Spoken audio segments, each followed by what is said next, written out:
New tech can see through walls. You could be surveilled and not even know it. Stabbed with a pencil, and the dangers of black licorice. We got that and more coming up tonight. Welcome to the Jay Sheldon Show. Happy Wednesday. It is Wednesday night here in Malaysia, Wednesday morning on the other side of the planet, over in the good old US of A. Hello to our live viewers on Facebook. And if you are watching this on our other platforms, rumble.com or YouTube, you're watching the video replay. I expect by the end of this week, if not hopefully by the weekend, we will be back live on all of our platforms. No promises, but we're working on it. So hopefully by at least latest early next week, we will be back on all platforms live, because I know we have a big audience over on Rumble and YouTube, but our biggest audience is on Facebook, which is why we have, since we can only go to one platform at the moment, we're going to Facebook and then uploading the video afterwards, plus our podcast, where literally we've got hundreds of folks that download and listen to our show every week. Thank you so much, all you podcast listeners. If you'd like to watch the show or listen to the show, it's the audio part of our show. Just go to whatever platform you get your podcast on, Google, Spotify, Apple, iTunes, all the podcast platforms, we're on them, and search for The Jay Sheldon Show. That's our logo right there. And you'll find it. Just click on it, hit subscribe or follow, whatever they call it on your podcast platform. And that's it. You got it. And you can listen to our show. And thanks to all those of you who do. Big audience in the U.S., Malaysia, of course, India. Thank you, India, so much. We love you guys over there. We got a great big audience in India, which is fantastic. Good evening, Aldwin, and Zane also has popped in on the show. Your country is the best for doomsday blockbusters.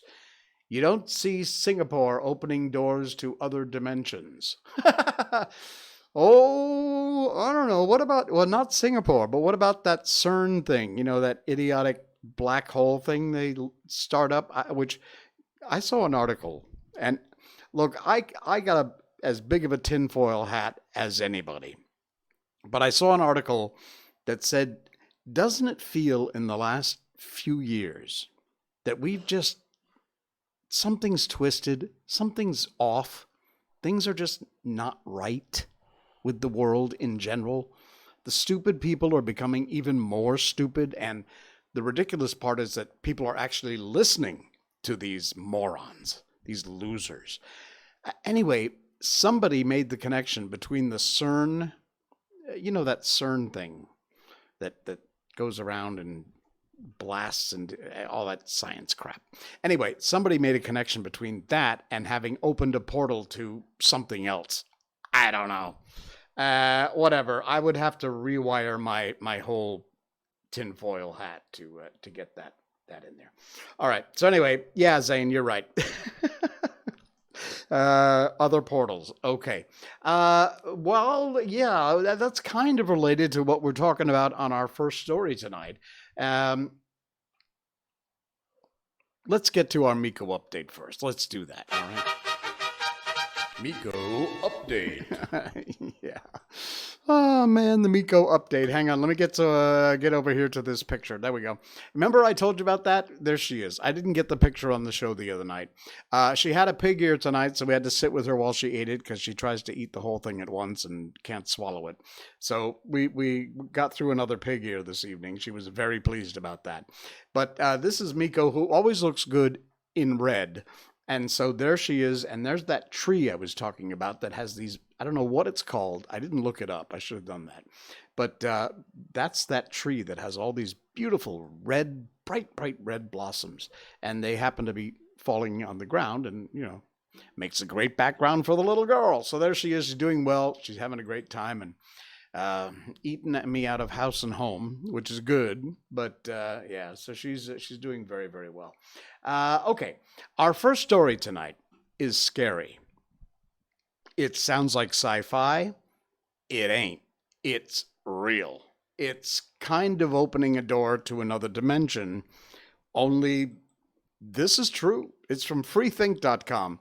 Oh, by the way, if you're watching live on Facebook, I'm sorry, the links are not in our show notes tonight. Normally they would be, but those idiots at Facebook would not let me post my usual links. So what I've got to do is, after we're done with the show, I'll go back in and edit the description, and I will put the links in the show notes, so then you can click on them and check out these articles. We always put the links to the articles we use in our show notes, so you can go and check them out, read them yourselves, because we don't read the whole article. We just give you some highlights. But man, this one, look at this from freethink.com. New tech can see through walls. And that ain't all. It can ID you by the way you walk. I did not know this, but people have what's called a gait. Your gait, like a horse has a gait. When you walk, that's called your gait. How fast you walk, the style, the way you walk. And apparently it is identifiable almost like a fingerprint, because we all walk slightly differently. Nobody walks exactly the same. And so they can actually ID someone through their walk. If they have a sample of you walking, they know is you, and then they see this image with their looking through the walls technology, they watch the gait and it can match. They can tell who. This stuff is way out there, folks, but it is absolutely a fact. It is the strangest thing. A California-based lab is using gait recognition and radio frequency to create a surveillance system that can see through walls. No joke. Bank robber caught on video surveillance in the bank. The suspect, faces obscured, walks calmly out of the bank, cash in the bag, the stunned teller in his wake. Law enforcement believes they've located the subject, but with no way to recognize his face, they can't be sure. So before they risk a raid, the officers use the Wi-Fi signals coming from inside the home, like radar, to see the suspect moving around. Using gait recognition technology, watching how that person walks, they can match his specific movements to the known walk of the robber from the bank security footage and move in for the arrest. Not too sci-fi, is it? A bit scary. The tech is nearly ready for use. University of California, Santa Barbara researcher Yasemin Mostofi's lab has already demonstrated it. Radio frequency waves, including Wi-Fi, bounce off and are obscured by objects in their path, including people. And these ripples can be used to identify if someone or something is in the way of the radio waves. So basically, they're reading radio waves that can't get through you to see the outline of what you look like. Very weird. The labs also use the technique to accurately estimate the number of people in a room from outside the room where they couldn't see in. The disruptions in the waves are specific to the individual's size, shape, and motion. Wi-Fi and video footage, the lab achieved gait recognition with over 80% accuracy on samples of 8 subjects. It's called the X-Modal ID. Identification system recognized the gaits captured on Wi-Fi through plywood and drywall. A candidate video provides the researchers with gait information. Then people apparently are able to determine how you move, and everyone moves in a unique way. It's captured by a computer program, which simulates how they would disrupt the Wi-Fi signal. Using that template, they then use Wi-Fi transceivers to see if the disruptions match the template. Weird stuff. Proposed approach makes it possible to determine if the person behind the wall is the same as the one in known video footage, using only a pair of off-the-shelf Wi-Fi transceivers outside the room, looking through the wall. This is really weird. I wish they had some. I looked all over. I couldn't find it. Apparently, there is no video footage showing this system working. But it's weird. It's a double-edged sword, though. Those advantages mean it's possible for bad actors to use normal and commonplace devices to set up an RF surveillance system that a victim would be completely unaware of. They could be watching you, people with bad intentions, not necessarily the good guys. As gait recognition technology improves, the secret sensors could even identify specific people. Doesn't take much imagination to leap to spies, secret police, cloak and dagger stuff, jackboots and truncheons. It's a good point, says the researcher. From the research perspective, one of the big challenges we have is to build next generation protocols and networks that can prevent this from happening. Radio frequency jamming devices already exist. They're both illegal to operate in the U.S., and they would disrupt other signals as well, which would mean you'd get no Hulu or Tinder, so there you go. But no great sacrifice for some people. Anyway, that's the story. I will put the link in our show notes later, or if you're listening on the podcast, the video replay, it'll already be there. And check it out. It's from Freethink, and it is just weird. We are moving ahead way too fast, my friends. Way too fast.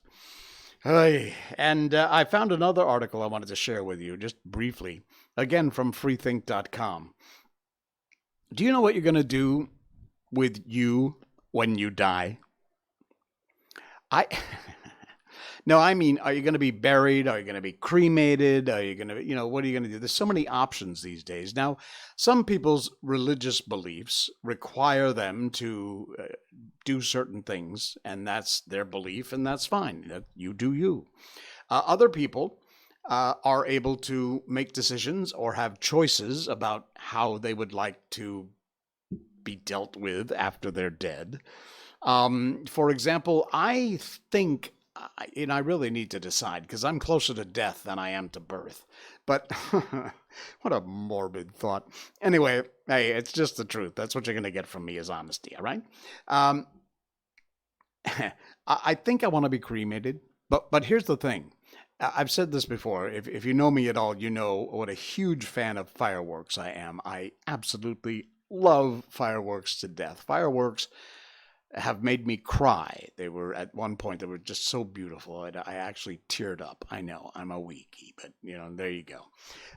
Anyway, love fireworks, always have loved fireworks.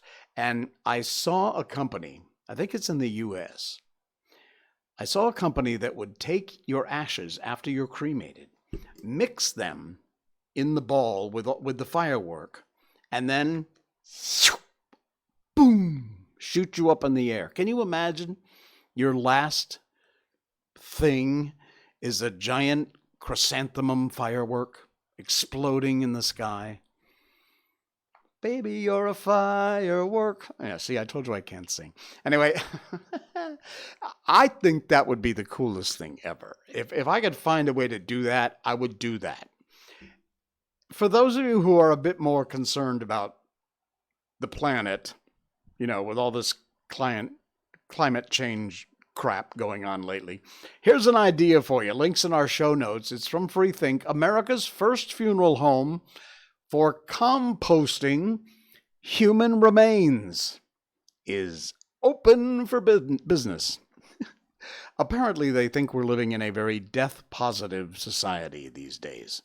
The death-positive movement gaining momentum, the idea of human remains becoming rich soil that can lead to new life seems oddly refreshing. I've seen ads where they would take your remains and put them in a seed pod, and that would have a tree seed in it, whether it's a maple or an oak or whatever, and then so your remains would fertilize the tree. But this is even another step beyond that. Death comes to all of us, and it's never easy. Cemeteries and funeral homes don't give you the warm fuzzies. Then how about considering having your body covered in soil and bacteria so it can be composted to mulch? Yes, you'd be mulch in your next life. The idea of human remains becoming rich soil that can lead to new life, to some seems oddly refreshing. After a decade of planning and fundraising and a successful bid to change Washington state law, Recompose is a composting funeral home. That's what it's called, Recompose. And they are finally open for business. They received their first body in December. Looked somewhat like a giant beehive in a warehouse, each hexagon shape long as a tube filled with wood chips, alfalfa, and straw. And that's where they put you. A little organic material mulching bacteria, and you turn into a giant box of mulch. Out you go. The process, called the natural organic reduction, takes about a month and costs $5,500 USD. Ouch! Family can then decide to find a home in nature for the remains, or Recompose will deliver it to the Bells Mountain Conservation Forest in southern Washington. Despite ashes to ashes and dust to dust being a recurring theme in many funeral ceremonies, recomposting human remains wasn't legal. It wasn't a legal way of disposing of a body until recently, when the founder of Recompose, Katrina Spade, undertook the case. Weird story, but it's happening. It's legal. It's going on now in Washington State in the U.S. So there you go. If you want to read the whole article, check it out. It's in our show notes tonight. And yeah, you could turn into something finally useful in your life. Mulch. Oh. Sorry, coffee break time. Some coffee. Oh my goodness, what else is happening? Oh, I know what we're going to cover tonight. Here, hold on. Let me get to the other camera here and switch over to, there we go. All right, let me show you. I don't know if this camera is going to pick it up or not. It's so faint now, but it's still there. Can you see on camera right above my finger? See that little dark mark? It's kind of hard to see, but it's right there on my wrist. That's my Helen Burroughs mark. Helen, if you're listening or watching, God love you. I was thinking about this today. It's been over 50 years since I've seen Helen Burroughs. And the reason I call it my Helen Burroughs mark is because she stabbed me with a pencil. Or, to be more correct about it, I stabbed myself with her pencil. Helen was one of the kids in school that got picked on a lot, sadly, because she's a wonderful woman. And so we were in 5th grade. And in Cornwall Consolidated School, we all had individual desks. We had chairs and desks, and we each sat, of course, in front of each other. And so I decided I was going to turn around quick and slam my hands down on her desk and yell and scare her.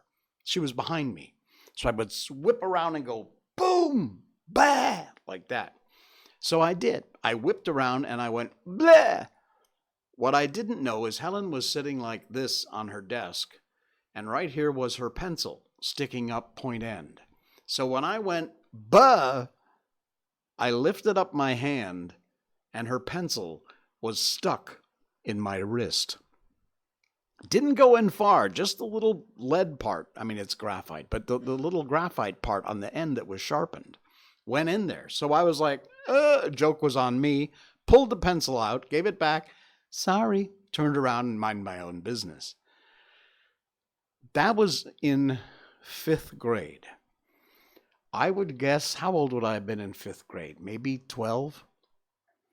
That's over 50 years ago. To this day, July 20th, 2022, that mark is still there. And there is a link in our show notes. I will show you the article right now. You got to read it. It's from a cool site called moms.com. And it said, why getting stabbed with a pencil leaves a mark for years. There's the proof. It's right there on my wrist. Why does it stick around? Should you be worried after so many years why the mark is still there? There's actually a picture here of someone who's got, well, it's on their hand, not on their wrist. There's a guy with one on his forehead. Ah, the old pencil stab, a rite of passage, whether you're stabbed on purpose or by accident. If you're of a certain age, you probably have your very own permanent mark to remember the occasion. As do I. Hands, feet, arms, face, pencil stabbings happen everywhere. Nowadays, we really don't have to worry about things like lead poisoning because they haven't used real lead in pencils in many, many decades. But the mark will stick around for years, over 50 in my case, which you may have noticed if you got stabbed by a pencil in the first grade and still have the mark on your skin. For me, it was fifth grade.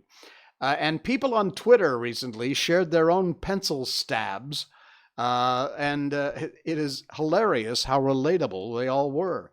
But why does it stick around and should you be worried? No, the answer basically is you shouldn't be worried. But because what happens is that the graphite gets in the layers of skin, what happens is it's basically going into the same layer like when you get a tattoo. So it's the same kind of thing when you get a tattoo, the dermis layer just below the outer epidermis layer. And that's why, the same reason a tattoo sticks around forever, that your pencil mark, if you've ever been stabbed by one, also sticks around forever. Just a weird little thing that I can totally relate to, and I wanted to share that with you tonight. If you want to read the whole article, it's quite cool. There's some interesting information in there, and the link is in our show notes tonight, so do check that out. All right, what else we got? Oh yeah, this is a cool one. Do you like licorice? I do. I love licorice. Black licorice, red licorice, which some people claim, true licorice aficionados say red licorice isn't licorice. I don't care. Whatever. It's called red licorice, and I love it. But black licorice, to me, is, love it. People I found are on either black or white. There is no in between. I've never met anybody who's like, it's all right, take it or leave it. You either hate it or you love it. Believe it or not, there is a spooky and a dangerous side to black licorice. Not kidding. In September of 2020, a couple years ago, it was reported that black licorice was the culprit in the death of a 54-year-old man. Yeah, death caused by licorice. Now, this is not purely licorice, this picture. If you're listening to the podcast, check out the link in our show notes. I love these. You can actually find these in Malaysia. You can find them everywhere in the U.S. I used to eat them all the time, but rarely can you find them. There are in a few specialty shops here in Malaysia, and when I see them, I buy them because these are to die for. The little black parts you see are actually the black licorice, and then this is like a candy. It's a soft candy sugar kind of coating. Oh, they are delicious to die for. Anyway, black licorice may look and taste like an innocent treat, but it does apparently have a dark side. In 2020, reported black licorice was the culprit in the death of a 54-year-old man from Massachusetts. Now, how can that be, you're asking? Well, apparently it is possible to overdose on licorice. I shouldn't be laughing, the guy died, but it sounds more like a twisted tale than a plausible fact. Chemicals in our food and the environment affect our body and our mind. Something seemingly harmless like licorice is implicated in a death. We are reminded of the famous proclamation by Swiss physician Paracelsus, the father of toxicology. All things are poison. Nothing is without poison. The dosage alone makes it so a thing is not a poison. Ha! This article, written by a professor in the Department of Pharmacology and Toxicology, and he's an author of the book called Pleased to Meet Me, Genes, Germs, and the Curious Forces That Make Us Who We Are. That sounds like a cool book. Apparently, this guy who lost his life because of excessive black licorice consumption isn't alone.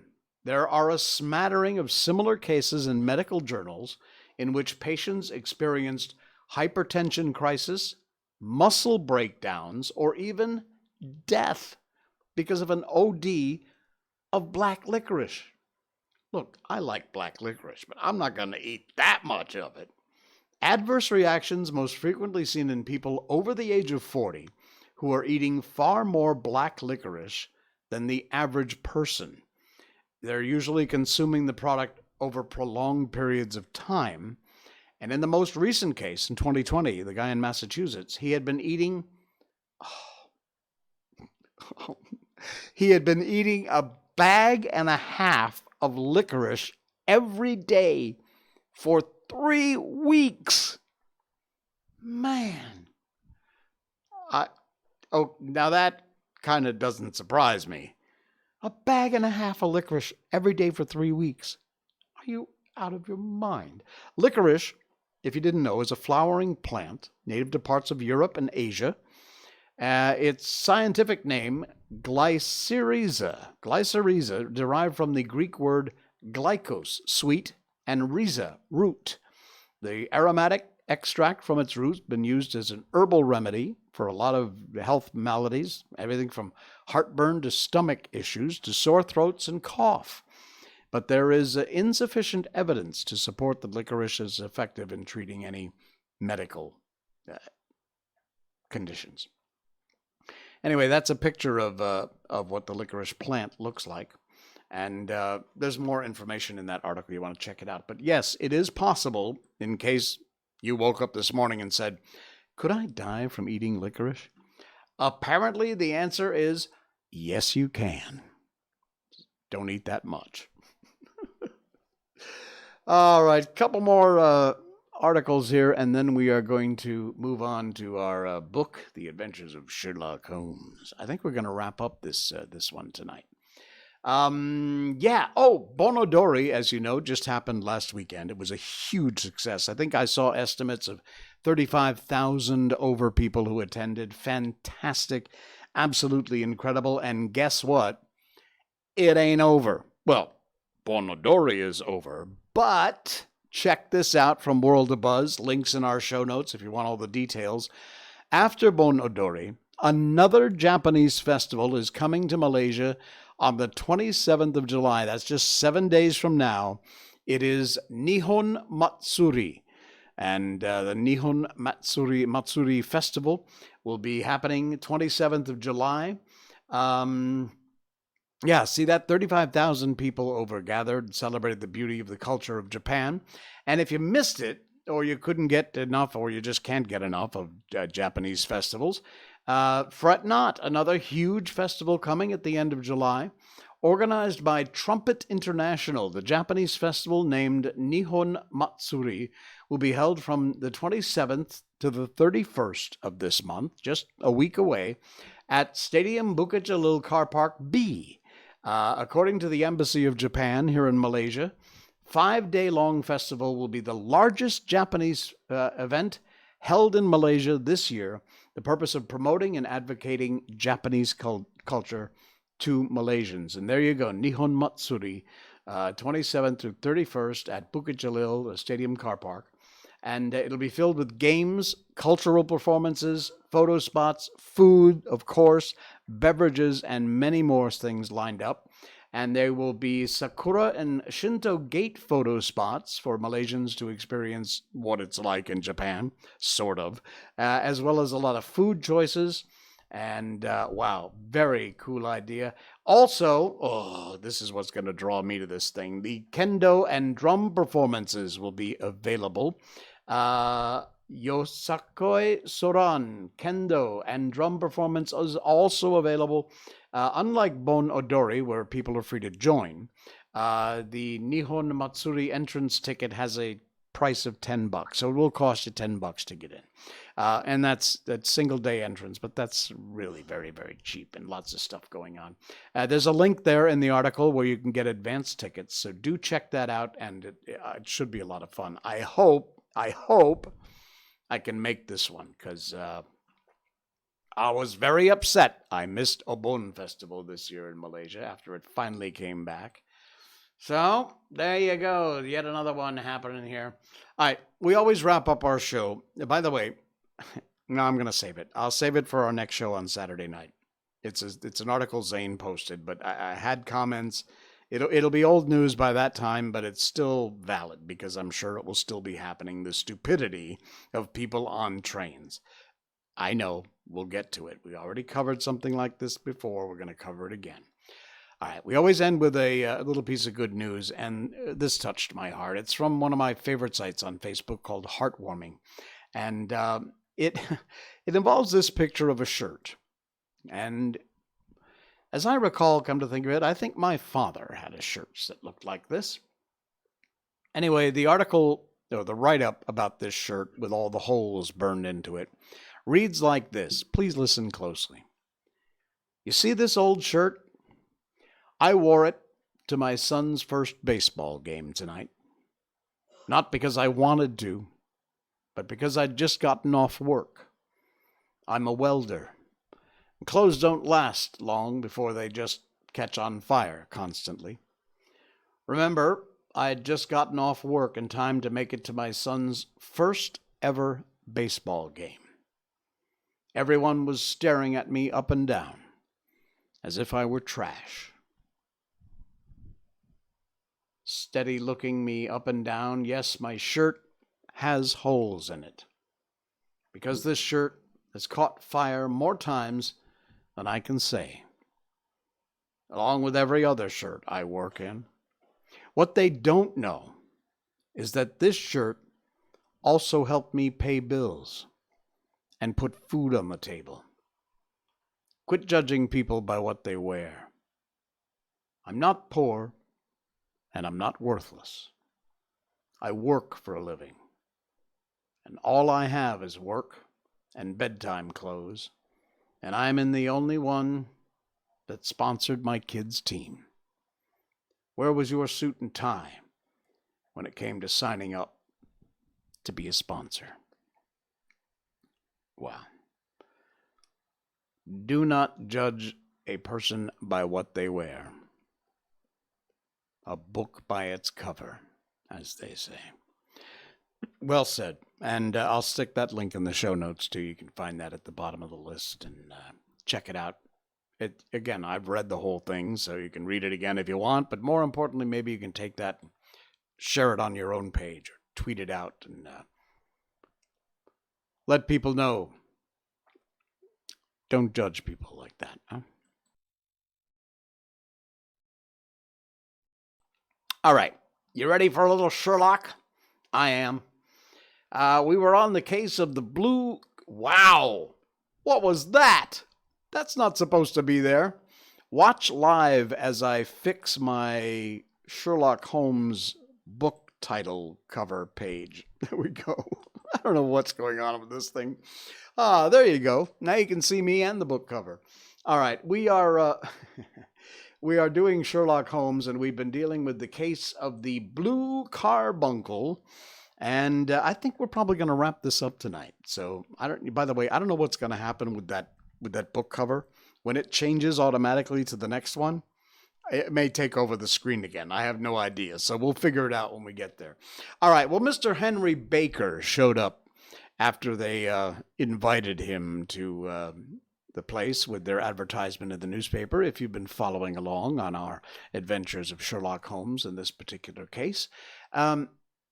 So, as Holmes rose from his armchair and greeted the visitor with an air of geniality, "Pray take the chair by the fire, Mr. Baker," he said. "It's a cold night. Your circulation's more adapted for summer than for winter."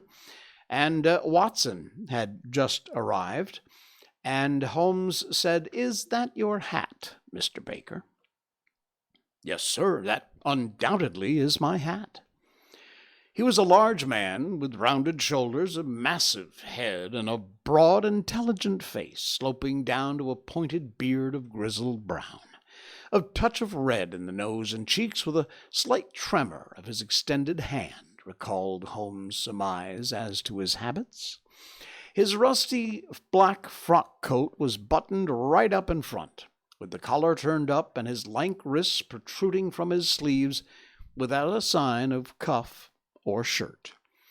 He spoke in slow, staccato fashion, choosing his words with care, and gave the impression generally of a man of learning and letters who had ill usage of the hands of fortune. "We've retained these things for some days," said Holmes, "because we expected to see an advertisement from you giving your address. I'm at a loss to know why you didn't advertise." Our visitor gave a rather shamefaced laugh. "Shillings have not been so plentiful with me as they once were," he remarked. I had no doubt that the gang of roughs who assaulted me had carried off both my hat and the bird. I didn't care to spend more money in a hopeless attempt at recovering them. "Very naturally. By the way, about the bird.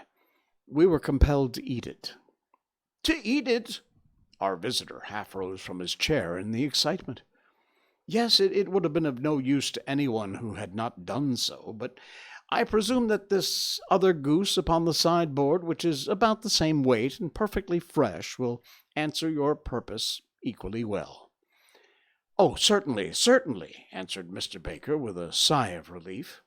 "Of course, we still have the feathers, legs, crop, and so on of your own bird, so if you wish—" The man burst into a hearty laugh. They might be useful to me as relics of my adventure," said he, "but beyond that I can hardly see what the disfecta membra of my late acquaintance is going to be any good to me. No, sir, I think that with your permission I'll confine my attentions to the excellent bird which I perceive upon the sideboard." Sherlock Holmes glanced sharply across at me with a slight shrug of his shoulders. "Well, there is your hat, then, and there is your bird," said he. "By the way, would it bore you to tell me where you got the other one from? I'm somewhat of a fowl fancier, and I've seldom seen a better-grown goose." "Oh, certainly, sir," said Baker, who had risen and tucked his newly gained property under his arm. "There are a few of us who frequent the Alpha Inn near the museum. We're to be found in the museum itself during the day, you understand. This year our good host, Windigate by name, instituted a goose club, by which, on consideration of some few pence each week, we were each to receive a bird at Christmas. My pence were duly paid, and the rest is familiar to you. I'm much indebted to you, sir, for a Scotch bonnet is fitted neither to my years nor my gravity." With a comical pomposity of manner, he bowed solemnly to both of us and strode off on his way. "Well, so much for Mr. Henry Baker," said Holmes, when he had closed the door behind him. "It is quite certain that he knows nothing whatever about the matter. Are you hungry, Watson?" "Not particularly." Then I suggest that we turn our dinner into a supper, and follow up this clue while it's still hot." "Oh, by all means." It was a bitter night, so we drew on our ulsters and wrapped cravats around our throats. Outside, the stars were shining coldly in a cloudless sky, and the breath of the passers-by blew into smoke like so many pistol shots. Our footfalls rang out crisply and loudly as we swung through the doctor's quarter, Wimpole Street, Harley Street, and through the Wigmore Street onto Oxford Street. In a quarter of an hour we were in Bloomsbury, at the Alpha Inn, which is a small public house at the corner of one of the streets which runs down into Holborn. Holmes pushed open the door of the private bar and ordered 2 glasses of beer from the ruddy-faced, white-aproned landlord. "Your beer should be excellent if it is as good as your geese," said he. "My geese?" The man seemed surprised. Yes, I was speaking only half an hour ago to Mr. Henry Baker, who was a member of your goose club. Ah, yes, I see, but you see, them's not our geese. Indeed? Whose then? Well, I got the 2 dozen from a salesman in Covent Garden. Indeed? I know some of them. Which was it? Breckenridge was his name. Ah, I don't know him. Well, here's to your good health, landlord, and prosperity to your house. Good night. Now for Mr. Breckenridge, he continued, buttoning up his coat as we came out into the frosty air. Remember, Watson, that though we have so homely a thing as a goose at one end of this chain, we have at the other a man who will certainly get 7 years' penal servitude unless we can establish his innocence. It is possible that our inquiry might but confirm his guilt, but in any case we have a line of investigation which has been missed by the police, and which a singular chance has placed in our hands. Let us follow it out to the bitter end. Faces to the south, then, and quick march. Well, we passed along Holborn, down Endell Street, and through a zigzag of slums to Covent Garden Market. One of the largest stalls bore the name of Breckenridge upon it, and the proprietor, a horsey-looking man with a sharp face and trim side whiskers, was helped by a boy to put up the shutters. Good evening. It's a cold night, said Holmes. The salesman nodded and shot a questioning glance at my companion. Sold out of geese, I see, continued Holmes, pointing at the bare slabs of marble. Let you have 500 tomorrow morning. Oh, that's no good. Well, there are some on the stall with the gas flare. Ah, but I was recommended to you. By who? The landlord of the Alpha. Ah, yes, sent him a couple of dozen. Fine birds they were, too. Now, where do you get them from? Well, to my surprise, the question provoked a burst of anger from the salesman. Now then, mister, said he, with his head cocked and his arms akimbo, what are you driving at? Let's have it straight now. Oh, it's straight enough. I should like to know who sold you the geese which you supplied to the Alpha. Well, then, I shan't tell you. So now. Oh, it's a matter of no importance, but I don't know why you'd be so warm over such a trifle. Warm? You'd be as warm, maybe, if you were as pestered as I am. When I pay good money for a good article, there should be an end to business. But it's where are the geese, or who did you sell the geese to, and what will you take for the geese? One would think they were the only geese in the world, to hear all the fuss that's made over them. Well, I have no connection to any other people who've been making inquiries, said Holmes carelessly. If you won't tell us, the bet is off, that's all. But I already was back to my opinion. It's a matter of fowls, and I have a fiver on it that the bird I ate is country bred. Well, then, you lost your fiver, for it's town bred, snapped the salesman. Oh, it's nothing of the kind. I say it is. I don't believe it.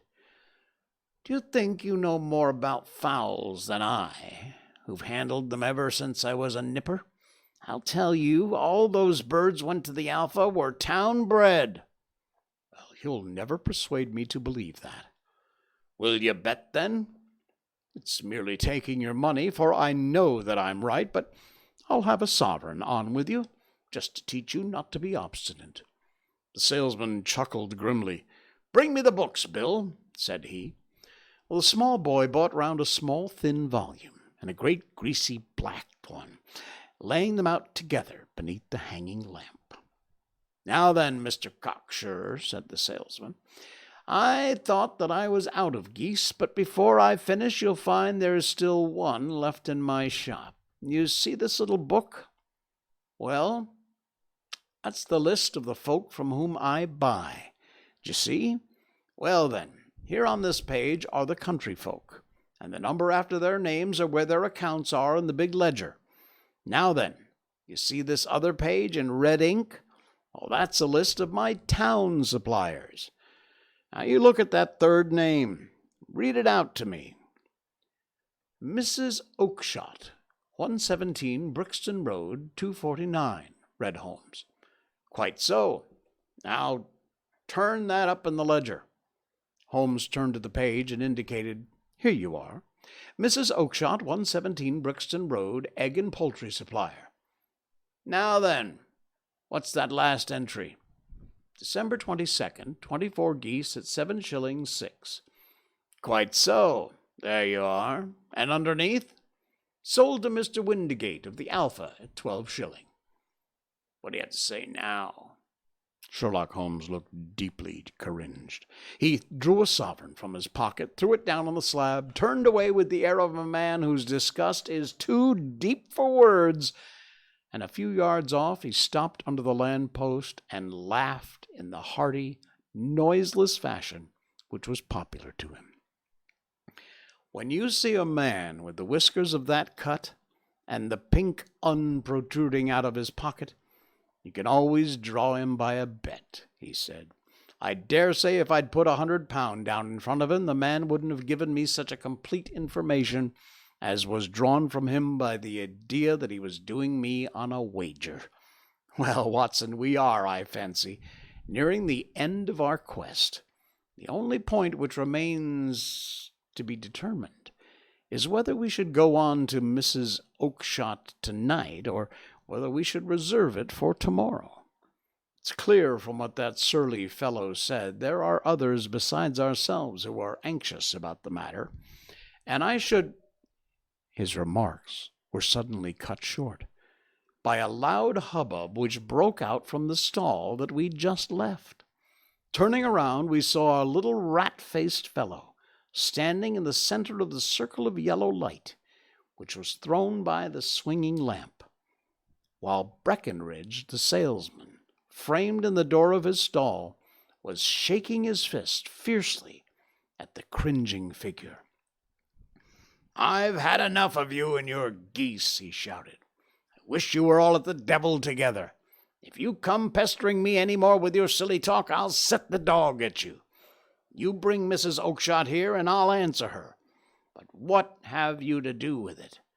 Did I buy the geese off you? No, but one of them was mine all the same, whined the little man.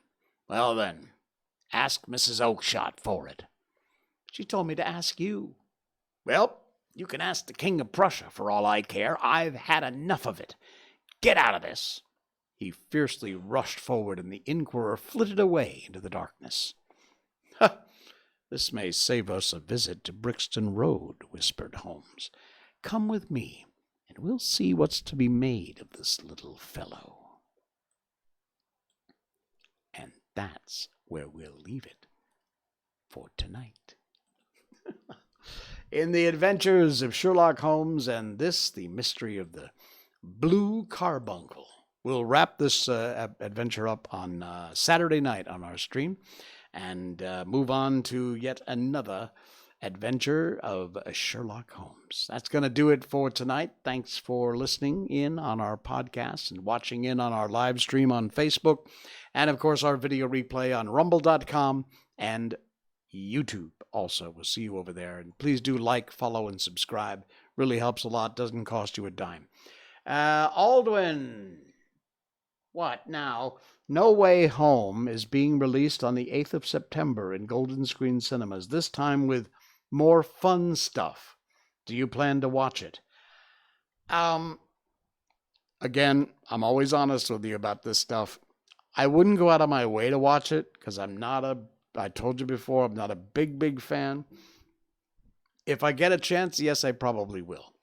But I wouldn't fight a snowstorm to get to the cinema to see it. But okay, what does intrigue me is I've seen these ads. They say it has more fun stuff. Here in Malaysia, that could get you banned. All right, I got to go before I say something that'll get me in more trouble. I'll see you on Saturday night. The Jay Sheldon Show. Good night, folks.